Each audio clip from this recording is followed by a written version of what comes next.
Well, so this is actually an interesting question as well. You know, when we were talking offline, you mentioned, that in this area there's quite a bit of pseudoscience, essentially things that are accepted as true, but that have not been rigorously proven by any means. But this is actually a general issue in many fields, not just in this one. Some of it, in particular in climate change, is actually very dishonest disinformation that has been presented by various politicians. And the one of the most important ones that I think has happened is done by NOAA, National Oceanographic and Atmospheric Association. There was an article in 2013 in Physics Today. Physics Today is the standard technical news journal for physicists. And it was written by two non-scientists, Jane Lubachenko and Thomas Karl. Lubachenko was the Undersecretary of Commerce for Climate Change, and Karl was the director of NOAA for climate change, and they published a very an egregious piece of disinformation in Physics Today. How it got past referees, assuming there were referees for Physics Today, I don't know. But this was in the era when climate change was being rebranded. If you recall, originally we referred to this as global warming. And then all of a sudden, somewhere around 2013 or so, it got rebranded as climate change. And the question is, well, why is it, why are we changing the name? Well, the reason that was given at the time was, well, because it's really more than just warming. Nobody minds if it's a degree warmer, but it's the effects. The claimed effects are that we will have a dramatic increase in extreme weather events, landfalling hurricanes, hot spells, cold spells, floods, droughts, things, horrible things, apocalyptic things, if you will occur as a result of global warming, and so we're going to call it climate change. And so what this Physics Today article did, they produced a extreme weather event index, which somehow was some weighted average of number of droughts, floods, hurricanes, and the like. They then tallied from NOAA data what this index was for 100 years. And they then presented plots of this index value that they had for 100 years. And then in the headlines of their article, they said that the extreme weather events are all being caused by global warming, and that their frequency has been dramatically rising, especially in the last 3 decades. And so, I became associated when I was working at Cal Berkeley on the quantum mechanics, my various experiments in quantum mechanics, with two very important Nobel laureates. One was Louis Alvarez, and one was Charlie Towns. Louis Alvarez is very famous for having developed the so-called 5 sigma criterion for believability of experiments in physics. Physics is the only one that uses that. The standard for believability, especially in medicine, in economics, and in particular in climate change, is far weaker. These two men would look at data like those presented by Lubchenco and Karl, and Alvarez would growl, rather gruff guy, and would say, "Flattest line I ever saw." And Charlie Towns was a bit more polite. He would say, "I don't see in the data what you're telling me that I am supposed to see." So what I did was I just simply traced out of the graphic, the printed in the article, their data, and I plotted it twice. Once forwards properly, and once time reversed, where I lived 100 years ago with today, and so that and vice versa, so that the arrow, the time was increasing to the left. You can't tell them apart.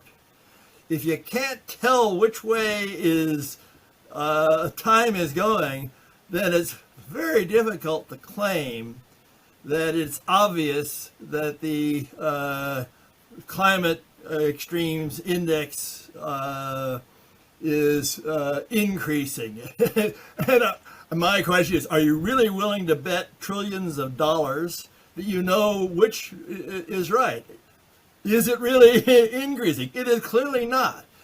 Moreover, one of the things I noticed in reading Steve Koonen's book, conspicuously absent in their list of extreme weather events, is they left out EF3 plus tornadoes frequency.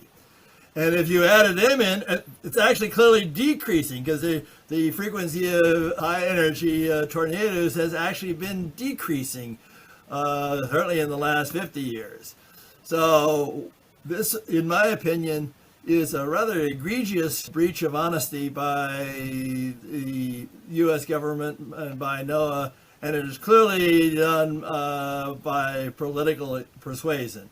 How the mechanics of the political persuasion occurred, I have no idea. All I have noticed is that the Physics Today article is total crap. You know, and not only, as I understand it, are these extreme weather events not increasing, but our ability to mitigate them has increased. So they're just not as much of an issue. I don't think there's anything we can do. It's there. The weather is, I mean, Mark Twain's old line still applies. Everybody talks about the weather, but nobody does anything about it. Doing anything, that was one of these geoengineering proposals are outrageously expensive, and they're totally ineffectual. There's no way you're going to have any effect. But by surprise is that people are upset with what I'm giving, I believe, to be good news. The good news is we don't need to. It's all the CO2 is just this worry about CO2, the worry about methane, the worry about global warming is all a total fabrication by shock journalists and or dishonest politicians. Well, you know, there's a huge bureaucratic infrastructure, let's call it an industry, that's developed. I mean, I don't know what it's worth, but it's hundreds of billions of dollars, trillions. I don't know. It's very big, okay? And in the upper echelons of power related to this issue, right? Yes. Well, I think one of the problems that I've been encountering is that once you have made a decision based on this incorrect information, you are pretty much wedded to defend it, and people in great power who have made these decisions are very unhappy having it revealed or being accused of having made incorrect trillion-dollar decisions. So have you asked other scientists or, especially people involved in this specific field to look at what you've discovered and give their opine on it from their expert perspective? Yes, just recently, the text of the talk that I was going to give that I sent you, I have sent off, and I'm waiting for additional comments from Will Happer, who was Clinton's science advisor and runs the CO2 Coalition, and Steve Koonin, who was Obama's climate advisor, who are very bright physicists. By various discussions with various other physicists, I have had no one who's been able to, or has shown me where I'm wrong. But it will take time to get studied. So you're kind of making a project now of finding different elephants in the room, so to speak. Is that what I'm to understand? Well, it's sort of what physicists do. That is noticing that the emperor is stark naked. The one problem that many have is, if you really look at data and you follow it carefully, it may lead you to politically incorrect areas. Do you really want to go there? It doesn't bother me, but it bothers others, I guess. I personally am in favor of truth. That's what physicists do, is to discover natural truth. Do you make a distinction with, this, let's say, politically motivated scientific literature and pseudoscience? Indeed. Well, I gave a talk recently in Korea where I pointed out that there are really two different kinds of truth. There is what physicists do, or at least what we should do, is observe nature and make conclusions from what we actually see from our observations, from our experiments. That constitutes truth. If the experiments are done carefully and analyzed critically and peer-reviewed by others, that's what physicists do, is to cross-check each other's work and try to come up with new understanding. Businessmen, politicians, journalists, all have a very different mode of truth. That is perception of truth. Perception of truth is whether or not you can sell it. If you can sell it, it must be true. If you can't sell it, it must be false.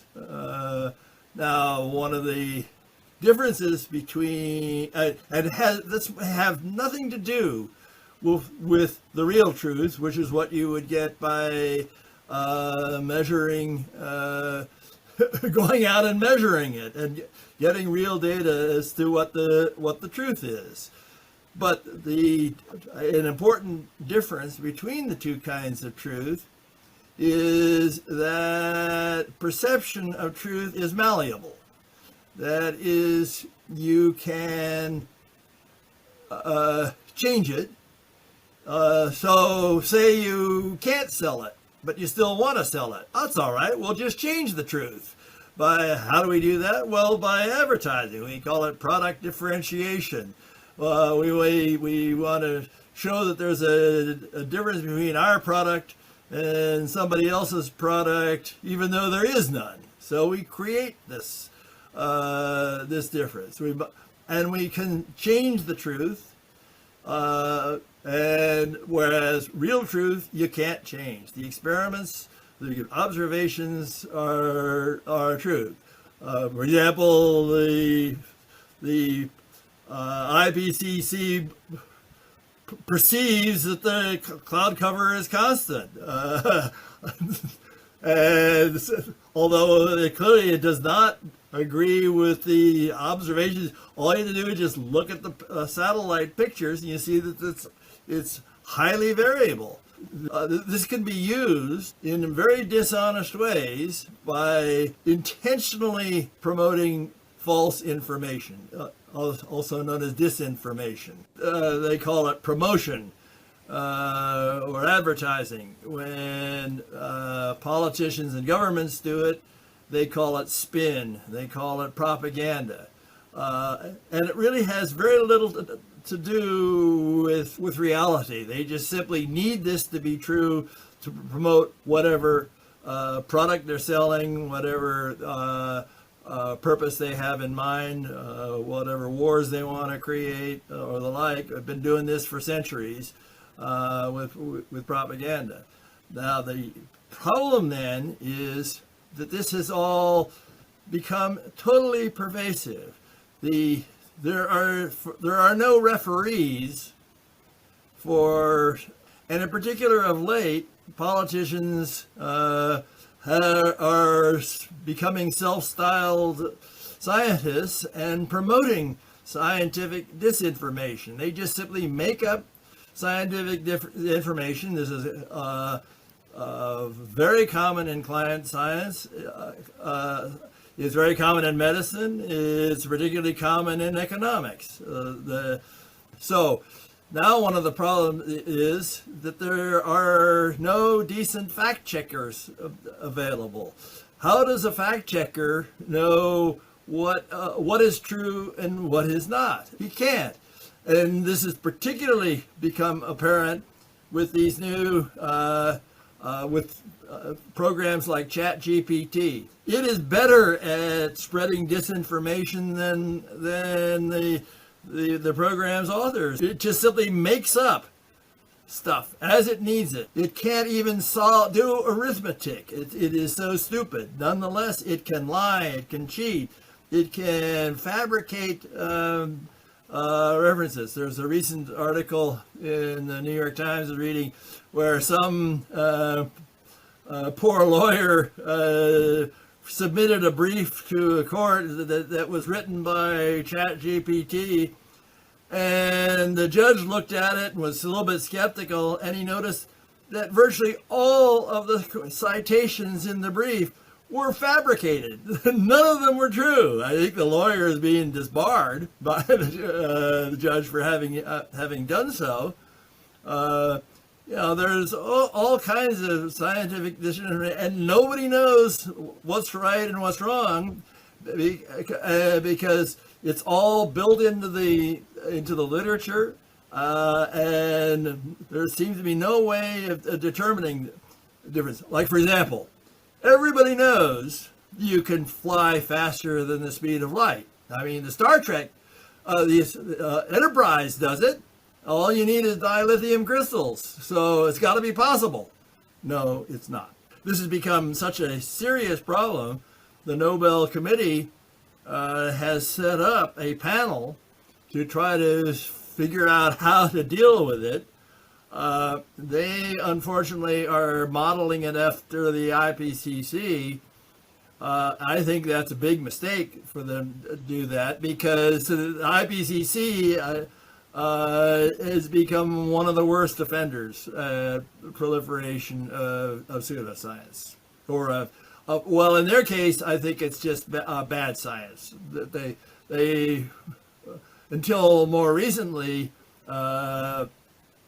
originally it was just incorrect science, but now it has become politically inspired and required to be defended. And in fact, this is reflected to some extent in the findings of Dr. John Ioannidis from Stanford, where he saw, a lot of contemporary scientific literature just doesn't checked out under closer scrutiny.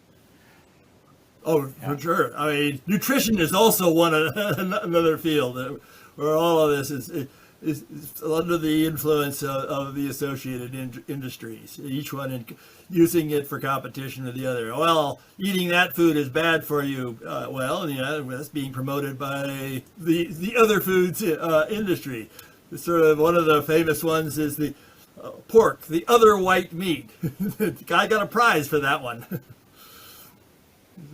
So you've started working with the CO2 Coalition, presumably because you want to, promulgate your findings here, and so what is your vision for what you want to do? Well, they invited me to join. I agree with their message. It's not clear yet that they agree with mine. Their point has been that CO2 is actually beneficial. I personally agree with that. That in fact, like for example, if I understand, if you pump CO2 into a greenhouse, you can dramatically increase the growth rate of the plants inside. It's actually beneficial in many ways, and it seems silly to try to limit it. For example, when the dinosaurs roamed the Earth, the CO2 levels were 10 times bigger than what we have, what we experience right now. Dinosaurs could not have survived on this Earth with this low CO2 level, because you don't grow trees fast enough and foliage fast enough to feed them. They are big and they have big appetites and eat lots of stuff. And you need the high CO2 in the atmosphere to just to feed them. College buddy of mine at Caltech was instrumental in this, a fellow named Art Robinson, who founded the Heartland Institute, promoting CO2 as being actually a beneficial gas. As far as I can tell, there's nothing wrong with it, and in particular, it is what I have just mentioned earlier. It is not at all significant in controlling the Earth's climate. So what's the bottom line? What should we be doing here in your view? Number one, all of the programs, of which pervade virtually every part of the government, especially EPA policy, energy policy, all of them are all set to limit CO2 in the atmosphere, in the environment, and methane in the environment, and they are huge, massive waste of very valuable resources that could be being used for better humanitarian purposes. But there's a total waste of money and time and effort. And it is strangling industry. EPA policies are a total disaster. All of these policies should be stopped immediately, in my opinion. My suspicion is what I am saying here will be totally ignored, because people don't like being told that they've made big mistakes of this magnitude. Well, and this is what I was going to ask. What are policymakers saying to you as you've been reporting to this to them, or perhaps others have been sharing, what you've been talking about lately? Well, I had a very brief conversation on my way to Stockholm with Joe Biden in the Oval Office, and I only had a few minutes to mention all of this, and his comment was, "It sounds like right-wing science." Beyond that, haven't gotten very far. Perhaps a final thought, Dr. Closser, as we finish? I haven't the faintest idea how you correct the disinformation problem. That is, I think, the most serious problem there is. I would hope that government policies regarding climate change get changed. I'm pessimistic whether that will happen, but I still want to paraphrase Everett Dirksen. A trillion here, a trillion there, soon you're talking real money. And I think this is a very serious problem that needs to be corrected. Well, and I'll just make a comment here, a final comment on my end. You mentioned that the scientific disinformation is one of the biggest problems. You don't know how to deal with that. Well, very often, so-called disinformation is created or distributed in the name of fighting disinformation. So it gets even more complicated. Well, one thing that nobody seems to have noticed in this regard, with the rise of information technology and in particular in artificial information, there has been another elephant in the room that no one seems to have noticed. In the old days, we used computers to balance our bank accounts, to do accounting, to do marvelous things, and to do scientific calculations. Computers have had millions and millions of applications and have totally revolutionized the world. The primary value that they had was they didn't make mistakes. The arithmetic is always correct. The sneaky thing that has somehow been sneaked through by information technology is our acceptance of computers that make lots of mistakes. I have had a friend who wrote a program to evaluate very simple formulas for yacht race finish times. He put in the formula, and he used ChatGPT to generate this. ChatGPT couldn't even do arithmetic correctly. What its own formulas it could not evaluate. The big problem with artificial intelligence is that it makes tons and tons of mistakes.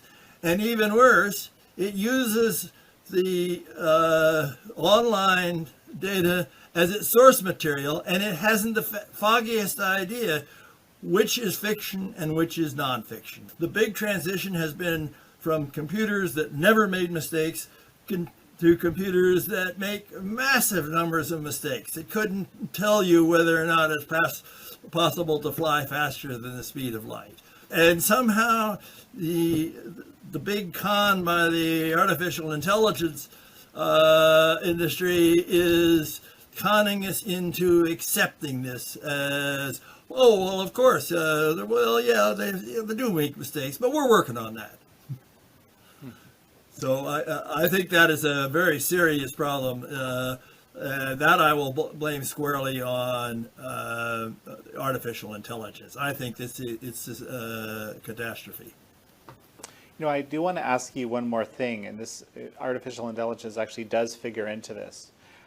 Over the last several years, especially during the last 3 years, there's been a lot of censorship of scientific opinion and scientific areas. And one notable example, you had Stanford's Dr. Jay Bhattacharya, Harvard's Martin Kulldorff, and Oxford's Sanjay Gupta. They co-wrote an alternative view, right, on to the scientific orthodoxy, called the Great Barrington Declaration. And this was censored. They were called fringe epidemiologists. There's this sort of culture of censorship. I wonder if you noticed this, and what is your reaction to that? Some of the work of climate change has been censored. I was recently invited to present pretty much what I talked about on your program by the International Monetary Fund, World Bank group in Washington. And once they heard apparently my talk in Korea, that I mentioned that I was skeptical of climate change, they summarily canceled the talk. And this was done by the director of the office, Independent Evaluation Office of the IMF. and I was told that he was under pressure to cancel my talk or postpone it to some later date. It has not been rescheduled to my knowledge yet. And they wanted to change the format to have somebody around for rebuttals, I guess. I don't know. But they just simply decided that, no, they didn't want to hear it. I guess my question is, do you think that it's okay to censor, certain scientific opinion for political reasons? Do you have it? Good Lord, no. or for because ostensibly it's right out of Fahrenheit 451. The book burning. We have been through book burnings in the past. They have been catastrophic. Okay.